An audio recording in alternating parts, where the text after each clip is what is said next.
So why is there such a hoo-la-la over this hijab issue? Is it linked to politics? Dr. Anand Ranganathan? Good evening, Navika, and good evening to all my fellow panelists. No, of course it is. Look, it's very simple. How can you call yourself secular and at the same time fight for religious dress codes to be allowed in schools? How can you call yourself objective when you outrage on Karnataka but are totally silent on Kerala, where the government has banned wearing of hijab over SPC uniform, where the Kerala High Court has dismissed Muslim plea to wear hijab to school, and where the Kerala Muslim Education Society, controlling 150 schools, has banned niqab? Where are these leftist wokes and Islamists when it comes to Kerala? सांप सूख जाता है क्या? बस BJP ruled Karnataka में हल्ला मचाना है. But beyond the hypocrisy and selectivity, Navika, there is a broader issue here. And let me address that. Number one, I am clear. There should be one rule and no duplicity in implementing or following it. And when I say religious dress codes or symbols or identities, I mean all religions, no exception. So a school can ban hijab or a burqa because it has a specific rule of a uniform, but it cannot at the same time allow a tilak, kada, cross, turban. What about Janehu, some may ask? Well, as long as these religious symbols are concealed and not exhibited. In any case, don't schools allow entry to circumcised boys? Circumcision is a religious commandment in Islam, but because it is concealed, praise the Lord, it is all right.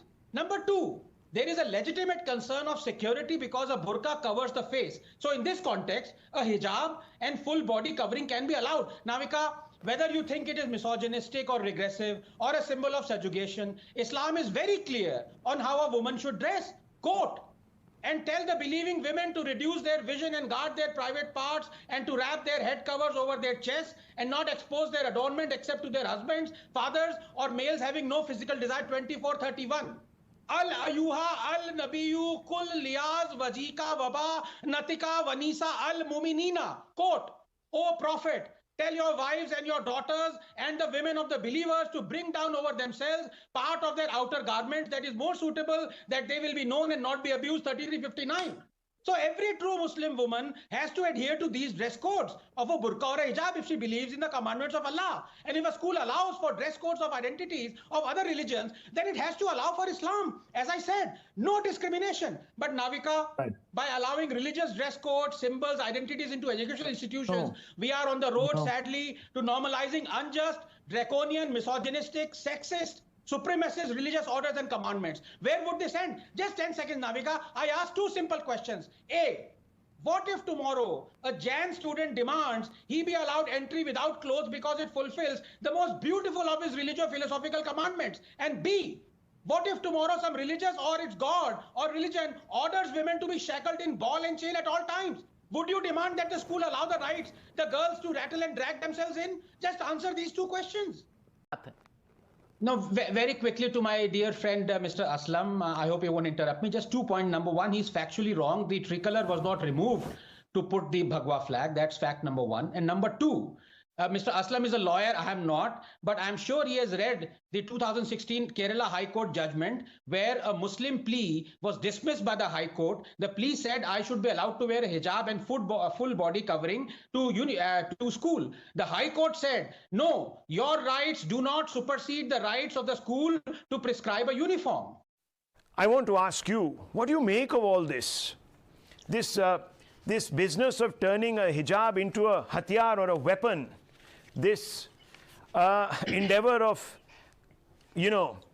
regression in the garb of rights, and this threat to cast this religious veil over secular India. What do you make of this? Yeah, good evening, Rahul, and good evening to all my fellow panelists. No, I have to say this, Rahul, it's amusing and tragic at the same time. And I'll tell you why. They promoted open defecation because they hated Modi's Swachh Bharat. They promoted obesity because they hated Modi's Fit India. Now they are promoting oppressive dress code because they hate Modi's government school uniform guideline. Modi hatred has transformed progressives into psychopaths. Now they are saying, pehle hijab, fir kitab. Let's hope Modi doesn't start promoting pranayam. Ye log to saans lena band kar denge. But Rahul, you only have to see the degeneration of our so-called feminists and activists on this issue. Today, all day, their old tweets and quotes have been discovered and outed. Before 2014, all of them to each man and woman were saying burqa is oppressive and a tool of subjugation. And I include even Muslim women here. But now they see burqa as liberating. Do they not have an iota of shame? Do they not see how they are destroying the lives of millions of gullible Muslim girls? If this isn't tragedy, I don't know what is. They themselves wear a bikini but want young girls to wear the burqa. How can you call yourself secular and at the same time fight for religious dress codes to be allowed in school? How can you call yourself objective when you outrage on Karnataka but are totally silent on Kerala, where the government has banned wearing of hijab over SPC uniform? The Kerala High Court has dismissed Muslim plea to wear hijab to school. And Kerala Muslim Education Society, that controls as many as 150 schools, has banned the niqab. Where are these leftist vokes and Islamists when it comes to Kerala? Kya karte hain? But as I said, Rahul, beyond the hypocrisy and selectivity, there is a deeper issue here. And I want to address that time and again because I'm clear, Rahul, there should be one rule and no duplicity in implementing or following it. And when I say religious dress codes, symbols and identities, I mean all religions, no exception. So a school can ban hijab or a burqa even though Allah commands it. 24, 31, 33, 59. A school can ban it because it has a specific rule or a uniform. But it cannot at the same time, according to me, allow a tilak, kada, cross, turban, or even janehu. Well, as long as these religious symbols are concealed and not exhibited, I'm fine. In any case, don't schools allow entry to circumcised boys? Circumcision is, after all, a religious commandment in Islam. It is essential. But because it is concealed, it should be fine. But then again, I ask a very simple question. Again, I'm asking it again, Rahul. What if tomorrow some religion or its God orders women to be shackled in ball and chain at all times? Would you demand that the school allow the girls to rattle and drag themselves in? And more important, Rahul, just 10 seconds. You know, we are right now balking when women believe in covering themselves from head to toe. We say that it is oppressive and psychologically damaging. But we, the same people, we keep quiet when the same women believe that the earth was created in a week and is flat. That is not oppressive. That is not psychologically damaging. I mean, I'll much rather we wore a cardboard box but believed in science. Well, Dr. Ranganathan, a quick response to Mr. Sheikh Amir. No, with due respect to Mr. Sheikh, I want to say this. Today, it's a live demonstration, Rahul, that any sensible Congress spokesperson or leader will sooner or later be suspended. What is Mr. Sheikh doing? I mean, the point of the matter is twofold. Number one, he represents Congress, whose scion represents Wayanad in Kerala.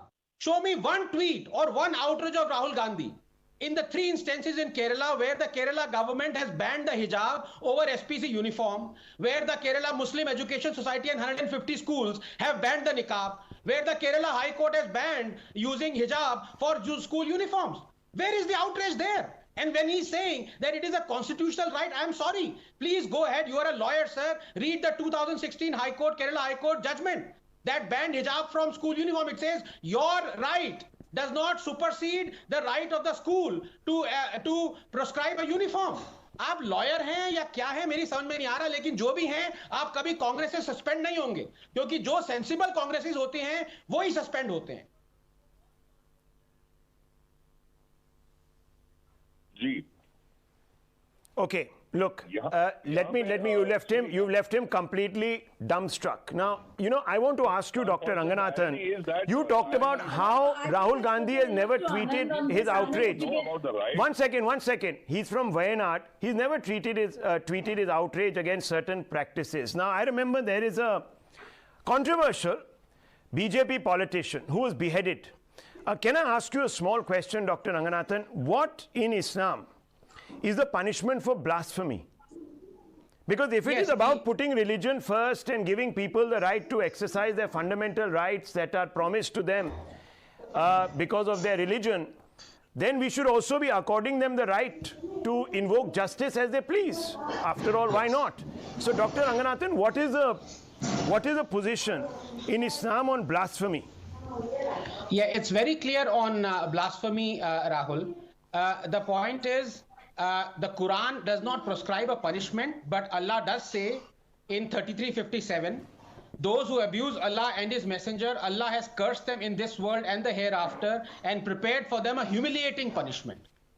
Indeed, the penalty for those who wage war against Allah, now that is all relative. What do you mean by waging war against Allah and His Messenger and strive upon earth to cause corruption is none, but that they be killed or crucified, or that their hands and their feet be cut off from the opposite sides, or that they be exiled from the land. That is for them a disgrace in this world, and for them in the hereafter is a great punishment, 533. So if we go down this religious route, Dr. Ranganathan, I just want to ask you, since everyone wants now to put the hijab before the kitab, if you go down this route, you will end up in a jurisprudence of this nature also. And then they'll say, well, we have the right to cut off people's hands because that is what, is an essential part of our religion. Yes, but do we not see that in evidence? In Kamlesh Tiwari's case, in Kishan's case, that has happened in Pakistan with gay abandon. You've seen that. In India, it is rare, but it is increasing. So the fact of the matter is, sooner or later, Rahul, you can, as I say, I quote the axiom, you can keep on snaring the fundamentals. Right. But for how long will you keep on sparing the fundamentalists? Let me ask. Yes. No, The lady there, I think Mariam is her name, is absolutely right. You see, it is very depressing. This whole discussion is very depressing for an atheist like me, and I'll tell you why. Do you know, Ishkaran, you're talking of consent, but according to Census 2011, 155 million Indian infants aged 1 to 3 have been categorized as Hindu, Muslim, Sikh and Isai. Did the census lady knock and ask a 3-year-old Indian kid whether you are Hindu or Muslim? Did he say, nahi, main Hindu and Muslim nahi hu?